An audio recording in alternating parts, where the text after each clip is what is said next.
Platform पे आप सभी लोगों का स्वागत है। मैं आकृति आज फिर नए क्वेश्चंस के साथ आप सभी लोगों के सामने प्रेजेंट हुई हूँ और आइए आप सभी लोग जुड़ जाइए।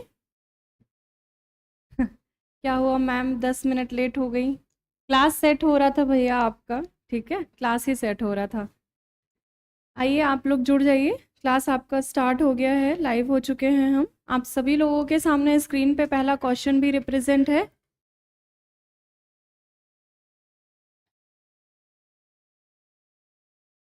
आप सभी लोगों के एक बार कमेंट देख लेते हैं। आप लोग अपने स्तर से शेयर कर दीजिए एक बार, जो लोग जिनको इन्फॉर्मेशन अभी तक नहीं है कि क्लास स्टार्ट हो चुकी है उनको भी इन्फॉर्मेशन मिल जाए कि आप लोगों की क्लास शुरू हो गई है। ठीक है, आप लोग लास्ट में मुझे कमेंट करके ज़रूर बताइएगा किसका कितना क्वेश्चन सही है। ठीक है, छोटी कुमारी चाहत अंसारी और Chandan classes, Mohammad Hamid, Manisha, Subodh, good morning. आप सभी लोग जो लोग जुड़े हुए हैं प्रॉपर, आप सभी लोगों को मेरी तरफ से गुड मॉर्निंग। चलिए, आज के सेशन का पहला क्वेश्चन आप सभी लोगों के सामने स्क्रीन पे रिप्रेजेंट है। आप लोग एक बार जुड़ जाइए प्रॉपर अच्छे तरीके से, क्लास आपकी स्टार्ट हो चुकी है और आप लोग आंसर देना भी प्रॉपर करने लगे हैं। कांशी, अनीता, बीपी सिंह, बिल्कुल। चलिए देखते हैं, क्वेश्चन की शुरुआत करते हैं, बीच बीच में आप लोगों के कमेंट भी लेते रहेंगे। देखिए, आज के सेशन का पहला क्वेश्चन आप सभी लोगों के सामने रिप्रेजेंट है। देखिए, प्रॉपर आप लोगों के जो क्वेश्चंस हैं वो स्टार्टिंग से लेके लास्ट तक वन बाय वन, जैसा कि आप लोगों ने बोला था कि मैम टॉपिक वाइज कराइए, तो अभी जो स्टार्टिंग का हमारा सेक्शन है कॉन्स्टिट्यूशन वाला, अभी हम वहीं पे हैं, तो हमारे जो क्वेश्चंस हैं वो यहीं से स्टार्ट होते हैं। ठीक है बच्चा, आप लोगों को वॉइस वगैरह प्रॉपर क्लियर है? एक बार यस कमेंट कर दीजिए कि आप लोगों को वॉइस वगैरह प्रॉपर आ रही है, क्योंकि बाद में आप लोग परेशान होते हो। चलिए देखिए, आज के सेशन का पहला क्वेश्चन आप सभी लोगों के सामने स्क्रीन पे है।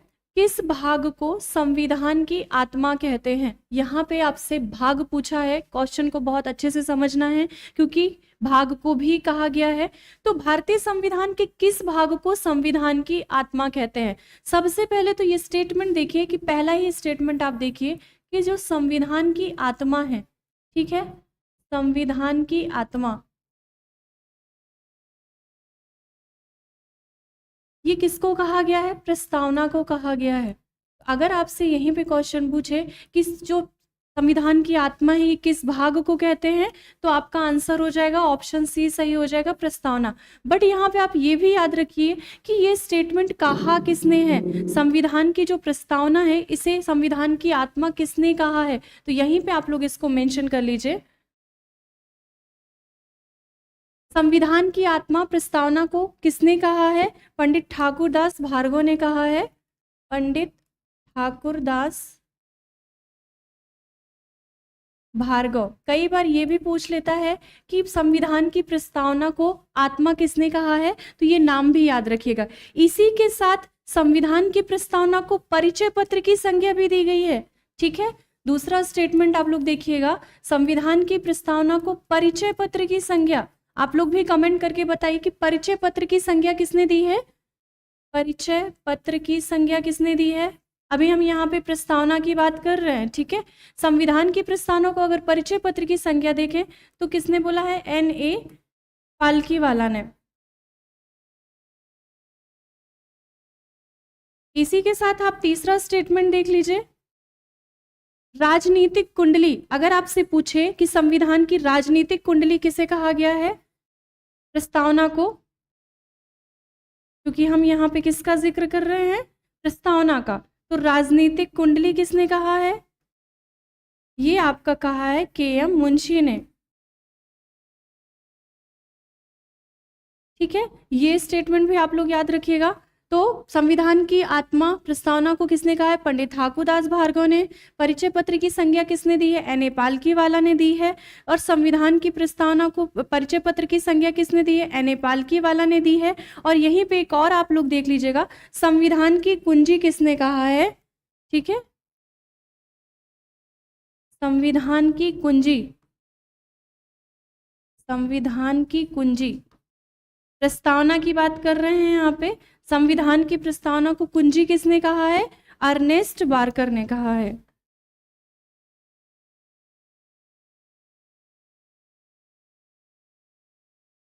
ये कुछ और पॉइंट थे इससे जुड़े हुए। तो इसका राइट आंसर क्या हो जाएगा बच्चा, आप लोगों को मिल गया होगा कि किस भाग को संविधान की आत्मा कहा है, तो प्रस्तावना को कहा है। इसका राइट आंसर क्या हो जाएगा आपका, ऑप्शन सी। ठीक है, भाग 3 आपका किससे संबंधित है, भाग 3 आपका मौलिक अधिकार से संबंधित है।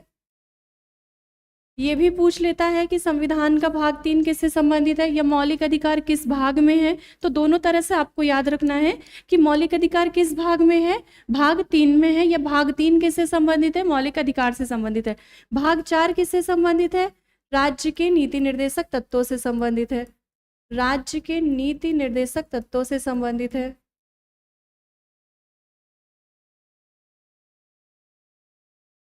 ठीक है, इसका राइट आंसर क्या हो जाएगा, ऑप्शन सी सही हो जाएगा। ठीक है, कांशी त्रिवेदी, ठाकुरदास, के एम मुंशी, वेरी गुड, आप सभी लोग प्रॉपर सही कमेंट कर रहे हो। चलिए आगे देखिए, नेक्स्ट क्वेश्चन। नेक्स्ट क्वेश्चन देखिए, सेम है बट यहाँ पे अनुच्छेद पूछा है।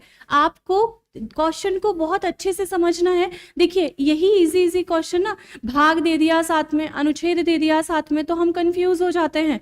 तो यहाँ पे आप लोग प्रॉपर पढ़िए, किस अनुच्छेद को संविधान की आत्मा कहा है। अब देखिए, इसके पहले वाले क्वेश्चन में आपसे संविधान की प्रस्तावना के बारे में पूछा था, यहाँ से आपको किसके बारे में पूछा है, यहाँ से आपको अनुच्छेद के बारे में पूछा है कि कौन सा अनुच्छेद जिसको संविधान की आत्मा कहा गया है। तो सबसे पहले आप देखिए कि संविधान का जो अनुच्छेद 32 है, संविधान का अनुच्छेद 32, जिसे संविधान की हृदय और आत्मा कहा गया है, जिसे संविधान की हृदय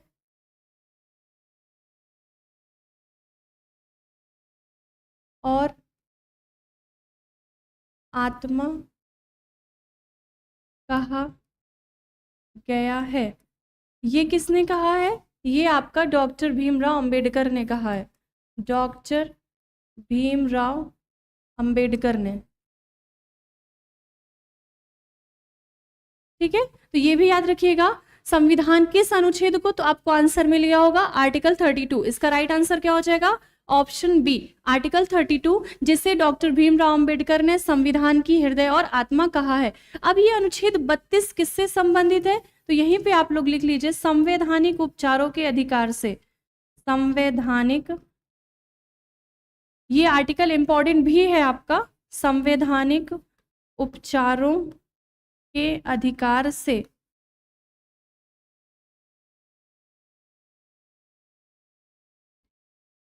अब ये चीज यहाँ पे याद रखिएगा, संवैधानिक उपचारों का अधिकार है क्या, यहाँ पे समझने की कोशिश कीजिए।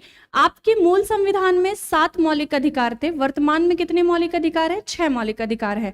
समता का अधिकार, स्वतंत्रता का अधिकार, शोषण के विरुद्ध अधिकार, धार्मिक स्वतंत्रता का अधिकार, सांस्कृतिक एवं शिक्षा का अधिकार, और लास्ट में है आपका आर्टिकल 32, संवैधानिक उपचारों का अधिकार।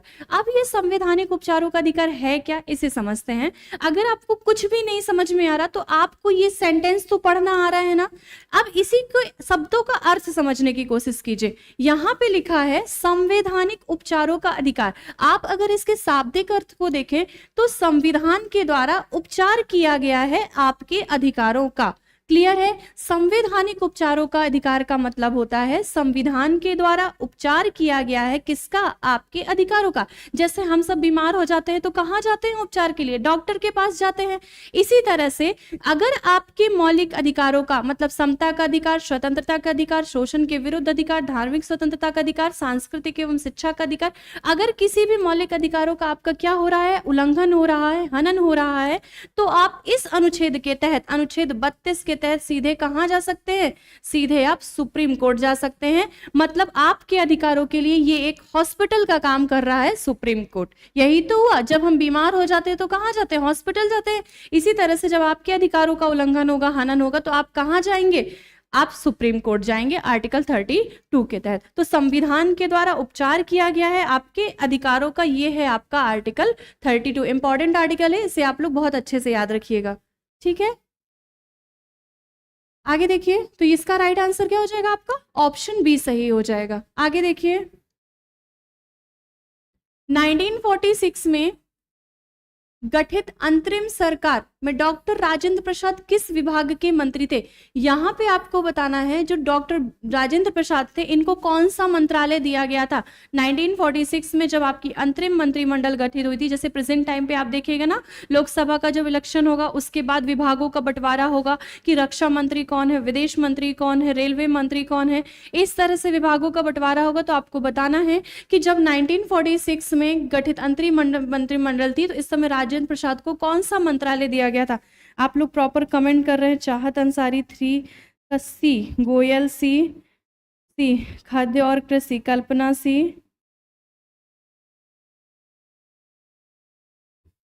बिल्कुल आप सभी लोग सही कमेंट कर रहे हैं। तो डॉक्टर राजेंद्र प्रसाद को कौन सा विभाग में दिया गया था? डॉक्टर राजेंद्र प्रसाद को खाद्य एवं कृषि विभाग दिया गया था। ठीक है। रक्षा मंत्री कौन थे? बलदेव सिंह जी थे।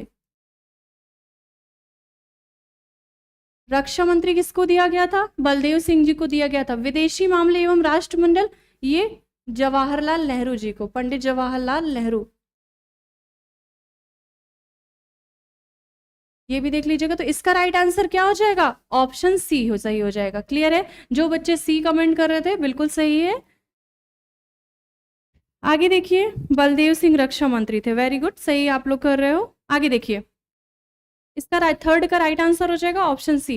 नेक्स्ट देखिए, भारतीय राष्ट्रगान पहली बार गाया गया था। आपको बताना है कि राष्ट्रगान पहली बार कब गाया गया था? 1910 में, 1911 में, 1947 में, 1945 में, या इनमें से कोई नहीं। तो अगर राष्ट्रगान की बात करें, ठीक है, राष्ट्रगान की अगर आप बात करें तो इसको लिखा किसने है?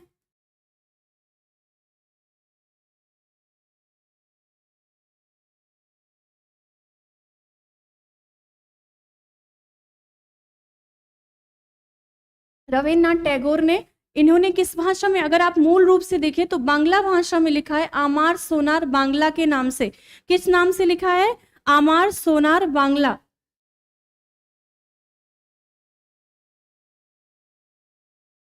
आमार सोनार बांग्ला के नाम से लिखा है। क्या है आपका? जनगण मन। इसको गाने में कितना सेकेंड लगता है? और अगर आप देखें तो ये आपका 27 दिसंबर 1911 को, ये पहली बार कब गाया गया था आपका? 27 दिसंबर 1911 को। कहाँ पे? कांग्रेस के कलकत्ता अधिवेशन में। कांग्रेस के कलकत्ता अधिवेशन में।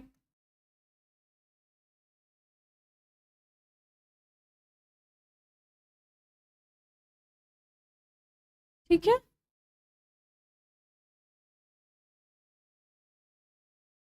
आमार सोनार बांग्ला।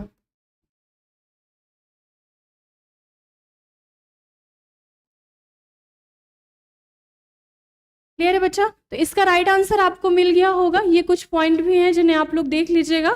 इसका राइट आंसर हो जाएगा आपका ऑप्शन बी 1911। ठीक है। जो बच्चे ऑप्शन बी कमेंट कर रहे हैं उनका आंसर सही है। कलकत्ता नहीं भैया, कलकत्ता। ठीक है। कांशी, चलिए टाइपिंग एरर है। आगे देखिए, भारतीय संविधान की कौन सी अनुसूची भाषाओं का उल्लेख करती है? आपको बताना है संविधान में अनुसूची जो भाषाओं को उल्लेख करती है वो कौन सी? चौथी है, 8वीं है, 10वीं है, 12वीं है। अगर आप अनुसूची की बात करते हैं, अनुसूची की बात करते हैं तो मूल संविधान में कितनी अनुसूची थी? मूल संविधान में आपकी 8 अनुसूचियां थी। मूल संविधान में 8 अनुसूचियां थी। अगर वर्तमान में आप बात करें तो वर्तमान में कितनी अनुसूचियां हैं? वर्तमान में 12 अनुसूचियां हैं, जिसमें से आपकी चौथी अनुसूची जो कहती है ये राज्यसभा में सीटों का बंटवारा, राज्यसभा में सीटों का बंटवारा या सीटों का आवंटन,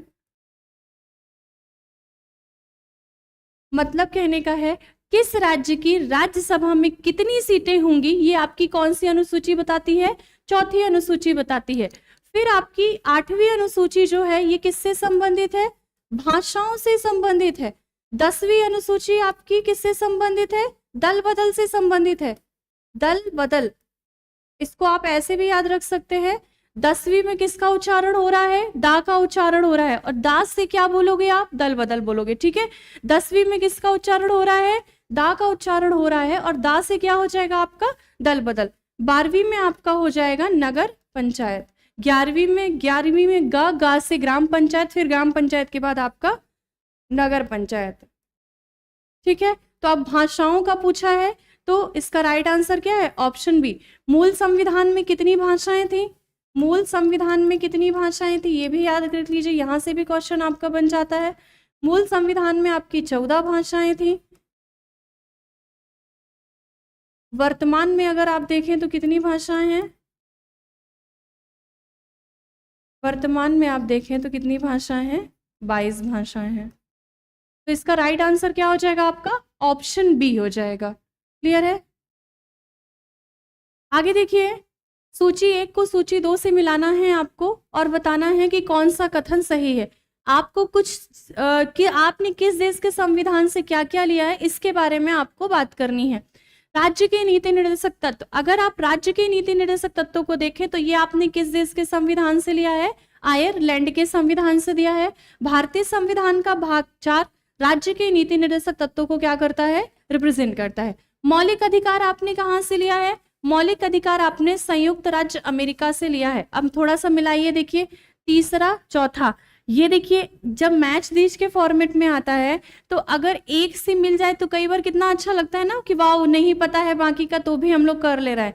लेकिन जब आपको लगभग सेम दे देता है तो वहां पे लगता है यार कहाँ से ऐसा दे दिया कि अब मिल ही नहीं पा रहा है। तो आगे पढ़िए, संघ एवं राज्यों के बीच शक्तियों का विभाजन, संघ एवं राज्यों के बीच शक्तियों का विभाजन आपने कहां से लिया है? ये आपने कनाडा के संविधान से लिया है। तो सी का आपका हो जाएगा दूसरा। भारत राज्यों का संघ जिसमें अधिक शक्ति प्रदान की गई है, ये आपका ऑस्ट्रेलिया। तो आपका क्या हो जाएगा? 3 4 2 1। किसमें है 3 4 2 1? ये आपका ऑप्शन बी में है, ठीक है। तो इसका राइट आंसर क्या हो जाएगा? ऑप्शन बी सही हो जाएगा। देखिए पहला आपका आयरलैंड, फिर आपका संयुक्त राज्य अमेरिका, फिर आपका कनाडा, और फिर आपका ऑस्ट्रेलिया। तो जो लोग बी कमेंट कर रहे हैं उनका बिल्कुल सही है, 3 4 2 1, ठीक है, वेरी गुड। आगे देखिए, भारत का संविधान किसके द्वारा ग्रहण किया गया है? आपको बताना है। ग्रहण करना मतलब कहीं ना कहीं अपनाने से है।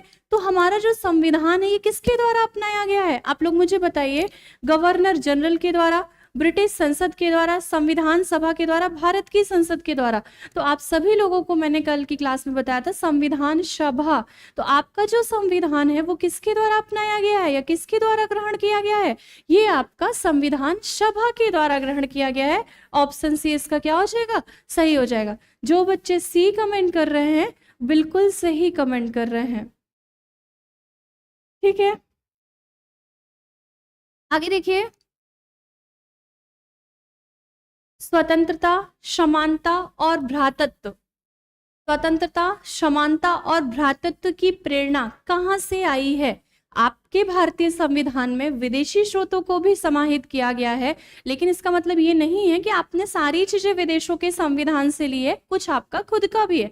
तो यहाँ पे ये पूछा गया है कि जो स्वतंत्रता, समानता और भ्रातृत्व अर्थात बंधुता की जो भावना है, ये प्रेरणा आपको कहाँ से मिलती है? ये अमेरिकी क्रांति से मिलती है, फ्रेंच क्रांति से, रूसी क्रांति से, चीनी क्रांति से, या इनमें से कोई नहीं? आप लोग मुझे इसका आंसर कमेंट करके बताइए। जीएस गंगवार, फ्रांस, ठीक है। एच का बी फ्रांस, वेरी गुड, अच्छा लग रहा है, आप लोग प्रॉपर कमेंट कर रहे हो। चलिए बिल्कुल सही है आपका आंसर। ये जो आपकी है ये किस क्रांति से लिया गया है? ये आपकी फ्रेंच रिवॉल्यूशन से लिया गया है, 1789, 1789। तो इसका राइट आंसर क्या हो जाएगा आपका? Option B. आप अपनी संविधान की प्रस्तावना को भी देखें तो प्रस्तावना में भी ये शब्द आपको मेंशन होते हैं, ठीक है। आपको स्वतंत्रता भी मेंशन हो रहा है, समानता भी मेंशन हो रहा है, आपको भ्रातृत्व अर्थात बंधुता की भावना भी मेंशन हो रही है। तो ये किस क्रांति से, किस देश के संविधान से इसकी प्रेरणा आपको मिली है? तो ये आपको फ्रेंच रिवॉल्यूशन यानी फ्रांसीसी क्रांति से। क्लियर है? आगे देखिए, निम्नलिखित में से क्या संविधान की 11वीं अनुसूची में शामिल नहीं है? आपको बताना है। पुस्तकालय, ईंधन और चारा, ग्रामीण खेल, तकनीकी प्रशिक्षण, या इनमें से कोई नहीं? आप लोग मुझे कमेंट करके बताइए इसका आंसर। 1 मिनट पानी पी लूं मैं थोड़ा सा। आप लोग मुझे आंसर कीजिए इसका। इसका आंसर कीजिए आप लोग।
Sorry sorry sorry sorry sorry, पानी पी रहे थे तो माइक ऑफ कर लिया था, सॉरी। ठीक है, चलिए देखिए, 11वीं अनुसूची किससे संबंधित है? 11वीं अनुसूची आपकी ग्राम पंचायत से संबंधित है। 11वीं अनुसूची आपकी ग्राम पंचायत से संबंधित है। इसको आप ऐसे भी याद रख सकते हो कि 11वीं में किसका उच्चारण हो रहा है? गा का उच्चारण हो रहा है। गा से ग्राम पंचायत। क्लियर है? आपको एक चीज बता दें, आपने पढ़ा होगा कि आपके पॉलिटी में, जैसे आप मैथ्स रीजनिंग वगैरह में ट्रिक पढ़ते हो, इसी तरह से पॉलिटी में भी आपका एक मेथड होता है कि आपको कोई भी चीज जोड़नी है, कोई भी चीज घटानी है, तो आपने क्या करना है? संविधान में संशोधन करना है। क्लियर है? एक ही मेथड है, आप कोई भी चीज जोड़ोगे, कोई भी चीज घटाओगे तो क्या करोगे? संविधान में संशोधन करोगे। क्लियर है? तो मूल संविधान में अभी मैंने आपको बताया 8 अनुसूचियां थी, बाद में आपकी 12 हुई। इसका मतलब संविधान में क्या किया गया होगा? संशोधन किया होगा। आप लोग ना इस समय मोए मोए इतना चला है कि हर बात में बिल्कुल हो जाता है। अच्छा है, तुरंत आप लोगों के कमेंट देख लिए थे। ठीक है, तो आपको क्या करना है? संविधान में संशोधन करना है। तो 11वीं अनुसूची जब आपने जोड़ी होगी तो कब जोड़ी होगी? 73वां संविधान संशोधन, 73वां संविधान संशोधन, 73वां संविधान संशोधन।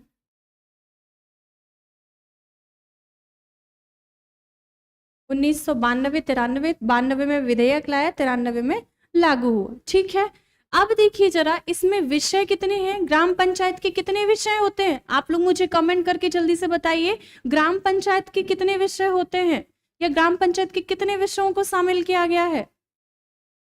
ठीक है, आप लोग मुझे बताइए।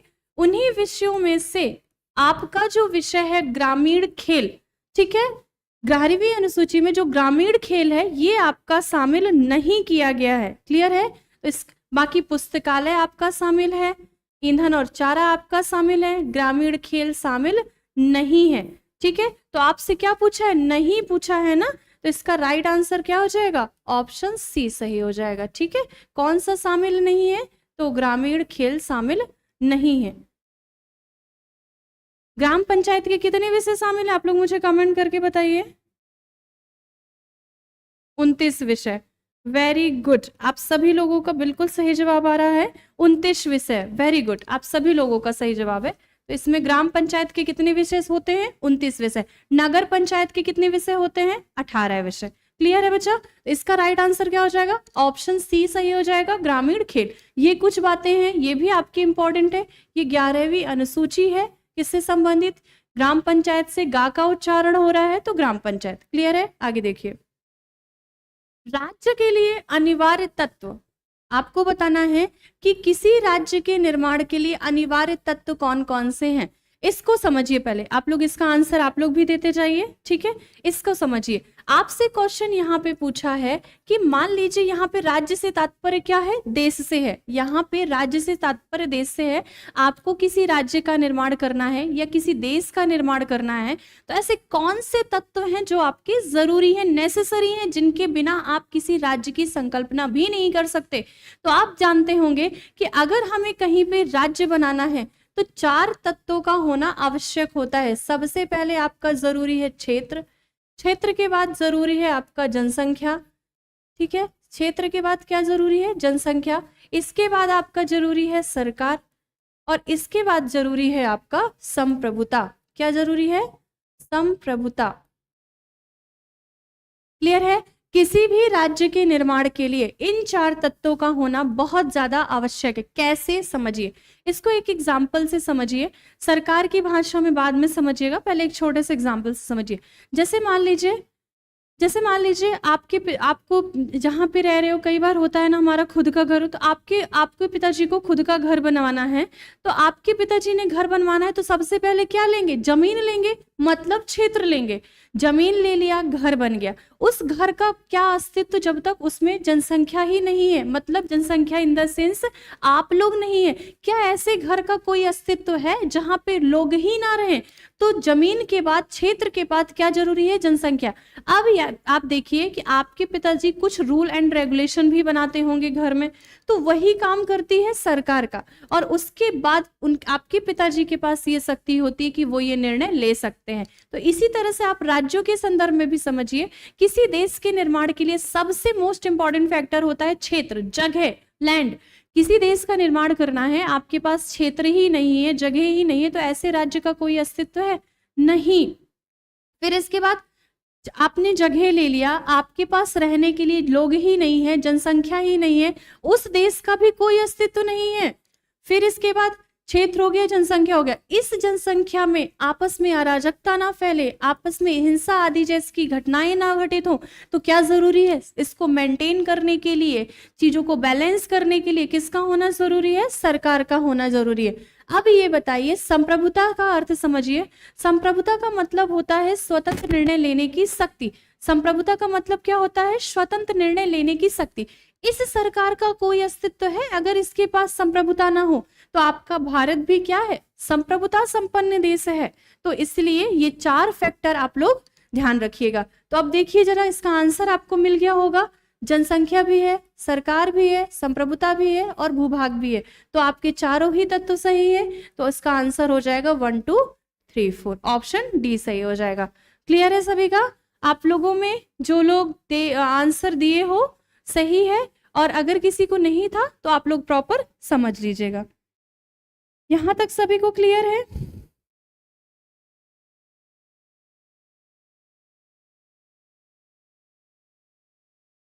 चलिए आगे देखिए। संविधान के निम्नलिखित में से किस प्रावधान के अंतर्गत संसद को नया राज्य बनाने का अधिकार है? यहाँ पे आपको बताया गया है कि किस आर्टिकल में संसद को नया राज्य बनाने का अधिकार है। अनुच्छेद 1, अनुच्छेद 2, अनुच्छेद 3, अनुच्छेद 4। तो सबसे पहले अनुच्छेद 1 देखिए आप क्या होता है। अनुच्छेद 1 आपका होता है, आपने पढ़ा होगा ना, India that is Bharat shall be union of state. ठीक है, भारत अर्थात इंडिया, भारत अर्थात इंडिया राज्यों का संघ है, राज्यों का संघ है, और कोई भी राज्य क्षेत्र, और कोई भी राज्य क्षेत्र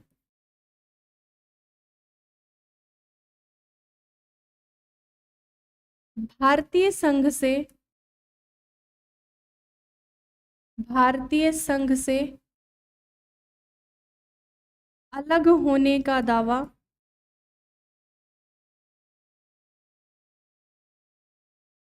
नहीं कर सकता।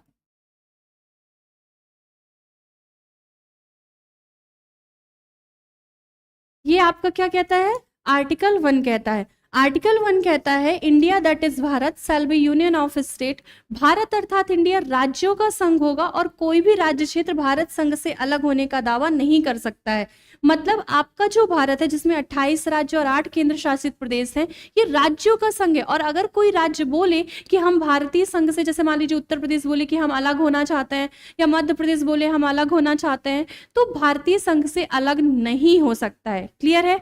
आर्टिकल 2 आप देखें तो आर्टिकल 2 और आर्टिकल 3 सिमिलैरिटी रखते हैं। अंतर किस बात का है ये समझिएगा। यहाँ पे आर्टिकल 2 में जैसे भारत है, ये देखिए यहाँ पे एक आपको इमेज से समझाते हैं।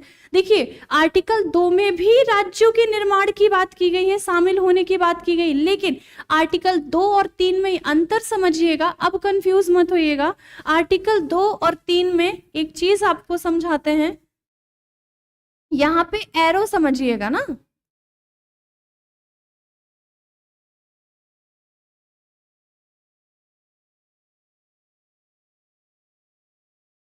ये देखिए अब आर्टिकल 2 और 3 में जो इमेजेस बनाई है इसको समझिएगा। यहाँ पे भारत है, जो एरो मैंने बनाया हुआ है ये बाहर से अंदर की तरफ बनाया गया है। इसका मतलब है अनुच्छेद 2 विदेशी राज्यों को शामिल होने की बात करता है। For example Sikkim, for example Goa, ये विदेशी राज्य थे जिनको भारतीय संघ में शामिल किया गया था। और आर्टिकल 3 जो है ये भारत के अंदर ही आप देखते होंगे, एक राज्य को डिवाइड करके 2 राज्य, 2 या 2 से अधिक राज्यों को मिला के 1 राज्य, किसी राज्य की क्षेत्र सीमा नाम आदि में परिवर्तन, ये सब कौन करती है? संसद करती है। ठीक है, तो यहाँ पे नया राज्य बनाने की मांग कर रहा है। मतलब एक राज्य को डिवाइड करके आप दूसरा राज्य बना रहे हो, तो ये क्या है? आर्टिकल 3 है। इसका राइट आंसर क्या हो जाएगा?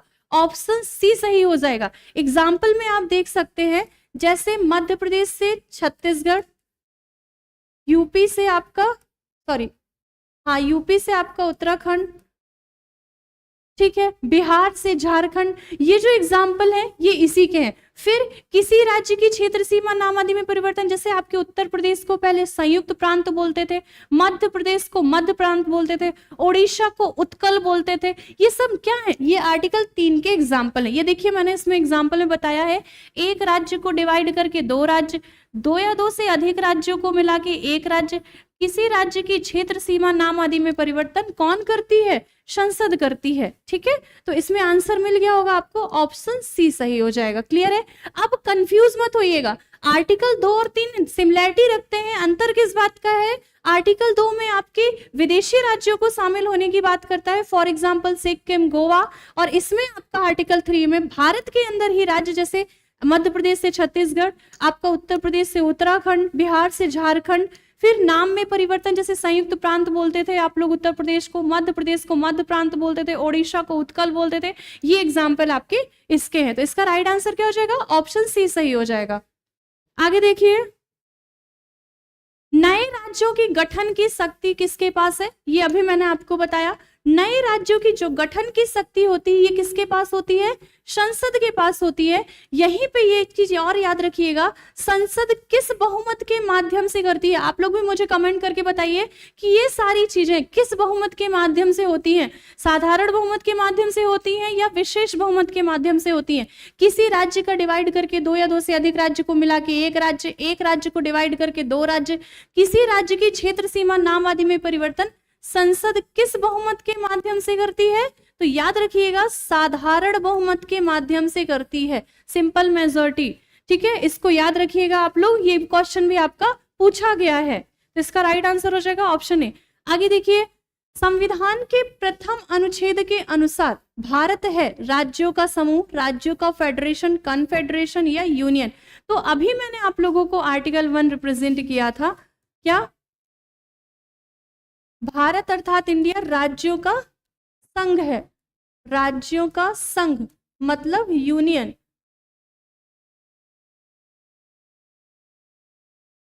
आप एक चीज याद रखिएगा, अगर आपसे कोई पूछे अपने भारत के संदर्भ में क्या यूज करते हैं, अपने भारत के संदर्भ में आप क्या यूज करते हैं, यूनियन शब्द का यूज करते हैं।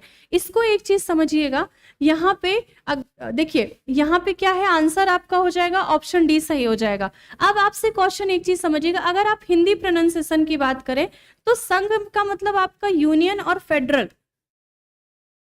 यूनियन और फेडरल ये दोनों क्या है, संघ ही है। लेकिन अगर आप अपने भारत के संदर्भ में देखें, अपने भारत के संदर्भ में देखें तो आप क्या यूज करते हैं, इंडिया यूज करते हैं, सॉरी यूनियन के लिए अपने भारत के संदर्भ में यूनियन यूज करते हैं, और फेडरल किसके लिए, अमेरिका के लिए करते हैं। अब ये क्यों होता है कि इंडिया के लिए हम यूनियन यूज करते हैं और अमेरिका के लिए फेडरल यूज करते हैं, जबकि हिंदी प्रोनाउंसिएशन सेम है। तो यहाँ पे अंतर इस बात का है कि अपना जो भारत है ये राज्यों का समूह है, ठीक है। ये अंदर क्या बनाए गए हैं, ये अंदर स्टेट बनाए गए हैं, अंदर क्या है, ये स्टेट है। और आर्टिकल 1 कहता है कि भारत क्या है, राज्यों का संघ है, और कोई भी राज्य भारत संघ से अलग नहीं हो सकता है, ये फिक्स है। अपने इसी नेचर के कारण आप भारत के लिए क्या यूज करते हैं, यूनियन यूज करते हैं। और अगर अमेरिका के संदर्भ में देखें तो अमेरिका में आप देखें तो अमेरिका में जो है उसके अंदर स्टेट्स जो हैं, ठीक है, अमेरिका के अंदर जो स्टेट्स हैं ये क्या होते हैं, इससे अलग हो सकते हैं। इसके इस नेचर के कारण आप अमेरिका के लिए फेडरल यूज करते हैं और भारत के लिए क्या यूज करते हैं, यूनियन यूज करते हैं। आई होप क्लियर है आप लोगों को, ठीक है। तो हिंदी प्रोनाउंसिएशन आप दोनों का सेम है, लेकिन फिर भी हम अमेरिका के लिए फेडरल यूज करते हैं और इंडिया के लिए यूनियन यूज करते हैं। ये आपको मैंने रीजन बता दिया, क्लियर है।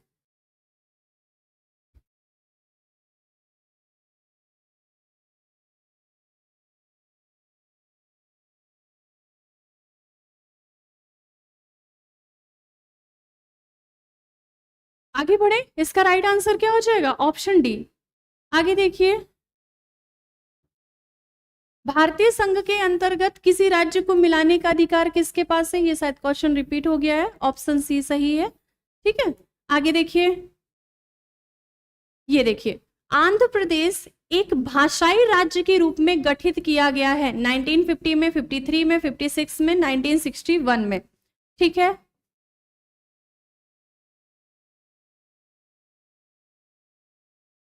इसको समझने के लिए एक चीज समझते हैं सबसे पहले। देखिए, आंध्र प्रदेश भाषाई के राज्य के रूप में गठित किया गया। आप सभी लोगों को पता है कि ये स्वतंत्र भारत का पहला राज्य है जो भाषा के आधार पर गठित किया गया था, क्लियर है। स्वतंत्र भारत का पहला राज्य है जो भाषा के आधार पर गठित किया गया था। इसके लिए आपको राज्य पुनर्गठन आयोग में पहला आपका आयोग बना है। पहली चीज याद रखिएगा, हम आयोग या समितियों का निर्माण क्यों करते हैं, काम में पारदर्शिता लाने के लिए, ट्रांसपेरेंसी लाने के लिए हम किसका यूज करते हैं, आयोग या समितियों का यूज करते हैं। तो राज्यों के पुनर्गठन के लिए पहला आपका आयोग आता है एस.के. धर आयोग, ठीक है। पहला आयोग आपका आता है क्या, एस.के. धर आयोग, एस.के. धर आयोग। देखिए, इनके सामने क्या विकल्प मौजूद था, इनके सामने ये बनाया किस लिए गया था, ये राज्यों के पुनर्गठन के लिए बनाया गया था। देखिए, आयोगों का गठन हम क्यों करते हैं, काम में पारदर्शिता लाने के लिए, ठीक है। अब देखिए जरा, इस पहला आयोग कौन सा है आपका, एस.के. धर आयोग। अब ये राज्यों के पुनर्गठन से संबंधित है, तो इसके सामने दो ऑप्शन थे कि आप या राज्यों का गठन प्रशासनिक आधार पर कीजिए, प्रशासनिक आधार पर कीजिए, या भाषा के आधार पर कीजिए। बात को समझिएगा,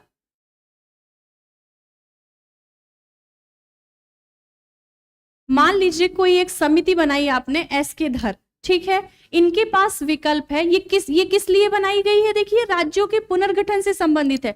कौन सी, एस.के. धर आयोग। इसके पास ऑप्शन है कि या तो आप राज्यों का पुनर्गठन प्रशासनिक आधार पर कीजिए, मतलब वहां पे एडमिनिस्ट्रेशन देख के कीजिए, या तो आप भाषा के आधार पर कीजिए कि वहां पे भाषा बोलने वाले लोग कैसे रहते हैं। तो इन्होंने क्या किया, इन्होंने प्रशासनिक आधार को वरीयता दी, भाषा के आधार पर इन्होंने समर्थन नहीं किया। यहां से सिंपल बात क्लियर करिएगा, एस.के. धर आयोग ने किसका समर्थन किया, प्रशासनिक आयोग का, और भाषा के आधार पर पुनर्गठन का विरोध किया। दूसरा, फिर जब यहां से ये चीज स्टॉप हो गई, फिर इसके बाद आपका दूसरा आता है जेवीपी समिति, जेवीपी समिति, जेवीपी समिति। यहां पे आपका ये पूरा एक टॉपिक भी कंप्लीट हो जाएगा, तो इसको अच्छे से समझ लीजिएगा। जे से आपका हो जाएगा, जे से जवाहरलाल नेहरू, ये नाम भी पूछ लेता है कई बार। जेवीपी समिति का फुल फॉर्म, जे से जवाहरलाल नेहरू, जे से जवाहरलाल नेहरू। वी से वल्लभ भाई पटेल, वल्लभ भाई पटेल। फिर आपका है पी से पट्टाभी सीतारमैया, पट्टाभी सीतारमैया। अब देखिए जरा, जेवीपी समिति भी किस लिए बनाई गई थी? जेवीपी समिति भी राज्यों के पुनर्गठन के लिए बनाई गई थी। ठीक है, तो इसने क्या किया देखिए जरा, इसने भी किसका समर्थन किया? इसके सामने भी दो ऑप्शन थे कि या तो आप प्रशासनिक आधार पर करिए, प्रशासनिक आधार, और या आप किसके आधार पर करिए? भाषा के आधार पर। ठीक है, अब देखिए जरा, इन्होंने भी किसका समर्थन किया? जेवीपी समिति ने, इन्होंने भी प्रशासनिक आधार का समर्थन किया और भाषा के आधार पर पुनर्गठन का विरोध किया। अब देखिए यहां से मामला क्या होगा, थोड़ा सा ट्रैक चेंज होगा, क्योंकि आपने दो समितियां बनाई, दोनों किसका समर्थन कर रही हैं? दोनों प्रशासनिक आधार पर राज्यों के पुनर्गठन का समर्थन कर रही हैं। तो भाई जो लोग भाषा के पक्ष धर रहे होंगे वो नाराज हुए होंगे ना। आप खुद ही सोचिए, आप जो समितियां बना रहे वो किसी एक लोगों को प्रमोट कर रही है तो दूसरे को बुरा लगेगा ना। इसी तरह से जो दो दो समितियां बनाई गई, इन्होंने एडमिनिस्ट्रेशन के आधार पर चीजों को, राज्यों की डिवाइडेशन की बात की और भाषा के आधार पर इन्होंने विरोध किया। तो जो लोग भाषा के आधार वाले समर्थक होंगे ये क्या करेंगे? दुखी होंगे। अब यहीं से मामला ट्रैक पकड़ता है, चेंज होता है। कैसे? इसको देखिए जरा। इसी में से आप देखिएगा, मद्रास राज्य के, ठीक है, मद्रास राज्य के तेलुगु भाषी, मद्रास राज्य के तेलुगु भाषी के एक नेता हैं पेट्टी श्री रामलू जी। इन्होंने क्या किया? आमरण अनशन प्रारंभ कर दिया, आमरण अनशन प्रारंभ कर दिया। आमरण अनशन करते करते क्या हो गई? इनकी मृत्यु हो गई, और मृत्यु हो गई तो यहां की जनता क्या हो जाएगी? यहां की जनता आक्रोशित हो गई। यहां की जनता क्या हो गई? आक्रोशित हो गई। और जनता जब आक्रोशित होगी तो पंडित जवाहरलाल नेहरू को क्या करना पड़ा? कहते नहीं मजबूरी बस। आंध्र प्रदेश,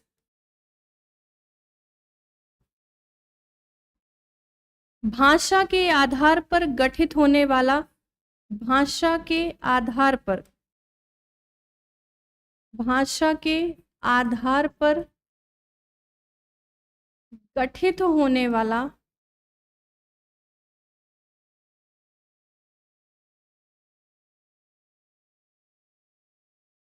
भारत का पहला राज्य।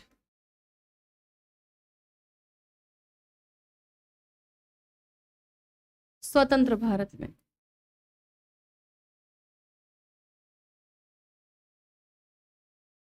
ठीक है, ये कब हुआ आपका? 1 अक्टूबर 1953 को। यहां पे आप लोग मेंशन कर लीजिएगा, 1 अक्टूबर 1953 को। क्लियर है? तो ये पूरी इसकी स्टोरी थी, इसे आप लोग देख लीजिएगा। कई बार क्या होता है, जब इस तरह से आप लोग याद करते हो ना तो याद जल्दी रहता है।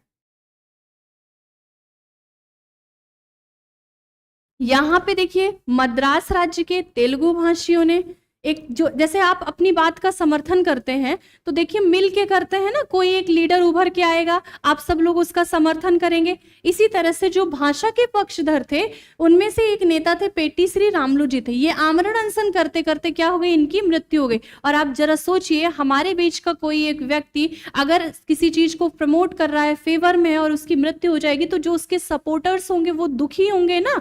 तो उन्होंने क्या किया? वहां की उनकी मृत्यु से क्या हो गई? किनकी मृत्यु से? इनकी मृत्यु से। ठीक है, इनकी मृत्यु से क्या हो गई? जनता यहाँ की क्या हो गई? आक्रोशित हो गई। और पंडित जवाहरलाल नेहरू को क्या करना पड़ा? आंध्र प्रदेश राज्य का गठन करना पड़ा। तो स्वतंत्र भारत का पहला राज्य कौन सा था? आंध्र प्रदेश, 1 अक्टूबर 1953 को। क्लियर है। इसी के बाद फिर एक आपका और आता है फजल अली आयोग, ये पोड़ता भाषा के पक्षधर में था, इसको भी आप लोग यहीं पे देख लीजिए।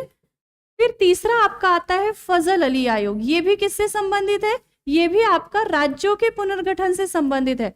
फजल अली आयोग ये भी आपका किससे संबंधित है, इसमें 3 सदस्यीय थे, ठीक है। 3 सदस्य कौन कौन से थे, एक तो आपके फजल अली ही थे, एक आपके कौन थे, फजल अली, दूसरा आपके थे हृदयनाथ कुंजरू, हृदयनाथ कुंजरू,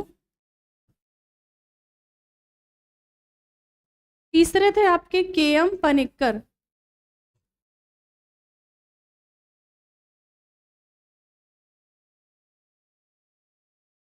ठीक है, तो इन्होंने पूर्णतः किसका समर्थन किया, भाषा के आधार पर समर्थन किया, लेकिन इन्होंने एक कॉन्सेप्ट दिया कि हाँ हम भाषा के आधार पर तो समर्थन कर रहे हैं, लेकिन इसका मतलब ये नहीं है कि हम पूरा एक राज्य एक भाषा का सिद्धांत, ठीक है, भाषा के आधार पर समर्थन तो कर रहे हैं, लेकिन एक राज्य मतलब एक भाषा एक राज्य का सिद्धांत नहीं।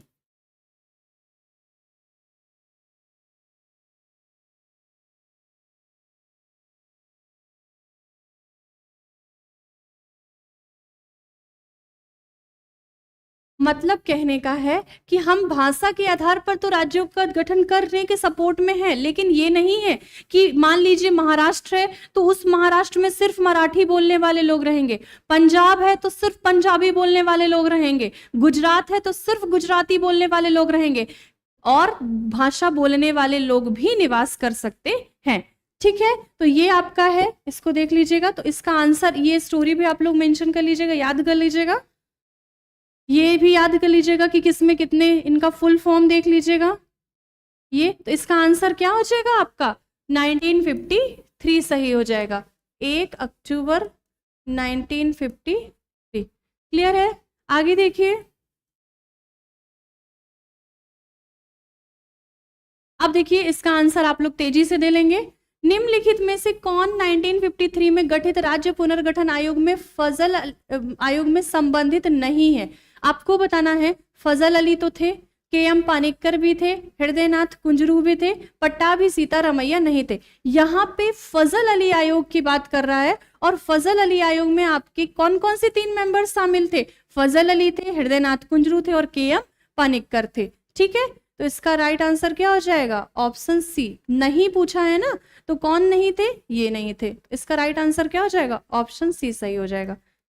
यहाँ पे फजल अली आयोग के मेंबर्स पूछा है, तो फजल अली आयोग के मेंबर्स में ये 3 तो थे, लेकिन पट्टाभी सीतारामैया किसके थे, ये जेवीपी समिति के थे, जेवीपी समिति से थे। ठीक है, तो इसका राइट आंसर क्या हो जाएगा, ऑप्शन सी। आगे देखिए, भारतीय स्वतंत्रता के बाद कुल कितने देशी रियासतें थी, 536, 568, 552, 556, तो 552, ऑप्शन सी सही हो जाएगा। आगे देखिए, ये देखिए, ये अभी पूरा स्टोरी मैंने आप लोगों को बताया हुआ है, तो इसका आंसर तो आप लोग प्रॉपर दे लोगे। इसका आंसर दीजिए बच्चा। निम्न कथनों पर विचार करना है और दिए गए कूट की सहायता से बताना है कि कौन सा सही है। देखिए, संविधान में यूनियन ऑफ स्टेट शब्द प्रयुक्त हुआ है क्योंकि भारतीय राज्यों को अलग होने का अधिकार नहीं है। अभी मैंने आपको पढ़ाया था, India that is Bharat shall be union of state, Bharat अर्थात इंडिया राज्यों का संघ होगा और कोई भी राज्य क्षेत्र भारत संघ से अलग होने का दावा नहीं कर सकता है। तो इसका राइट, ये तो स्टेटमेंट सही है। आगे देखिए, एसके धर आयोग ने राज्यों के पुनर्गठन हेतु भाषा के आधार की अपेक्षा प्रशासनिक आधार को वरीयता दी। ये अभी मैंने आपको बताया कि एसके धर आयोग किसके फेवर में थे, प्रशासनिक सुविधा के आधार पे फेवर में थे। आगे देखिए, पंडित नेहरू, सरदार पटेल और पट्टाभी सीतारामैया की अध्यक्षता में कमेटी राज्यों के पुनर्गठन में भाषाओं के पक्ष में नहीं थी। उसी सेंटेंस को बदल के लिख दिया है। अगर हम बोले कि प्रशासनिक आधार के पक्ष में थी, या उसी सेंटेंस को हम बोले कि भाषा के पक्ष में नहीं थी, दोनों सेंटेंस एक ही है, तो ये स्टेटमेंट भी आपका सही है। तो उसमें कौन सा सही है, तीनों सही है, तो ऑप्शन क्या हो जाएगा, डी सही हो जाएगा। लास्ट क्वेश्चन है, इसको बताइए, जम्मू कश्मीर और लद्दाख के 2 अलग केंद्र शासित प्रदेश घोषित होने के बाद कुल राज्यों की संख्या कितनी है। आप सभी लोगों को पता है, प्रेजेंट टाइम पे आपके कितने 28 राज्य और 8 केंद्र शासित प्रदेश हैं। तो इसका राइट आंसर क्या हो जाएगा? ऑप्शन बी सही हो जाएगा। ठीक है, आज की क्लास को यहीं पे समाप्त करते हैं। कैसी लगी आपको क्लास, एक बार कमेंट करके ज़रूर बताइएगा। और कल फिर नए क्वेश्चंस के साथ आप सभी लोगों के साथ प्रेजेंट होंगे। और तब तक आप लोगों का दिन शुभ हो, खूब खुश रहिए, अच्छे से पढ़ाई कीजिए। और ठीक है, फिर कल मिलते हैं नेक्स्ट क्लास के साथ। Have a good day. आप सभी लोगों को मेरी तरफ से ढेर सारा थैंक यू। और कैसी लगी क्लास एक बार कमेंट करके ज़रूर बताइएगा। ठीक है बच्चा, फिर बाय बाय, टेक केयर सभी को, हैव अ गुड डे।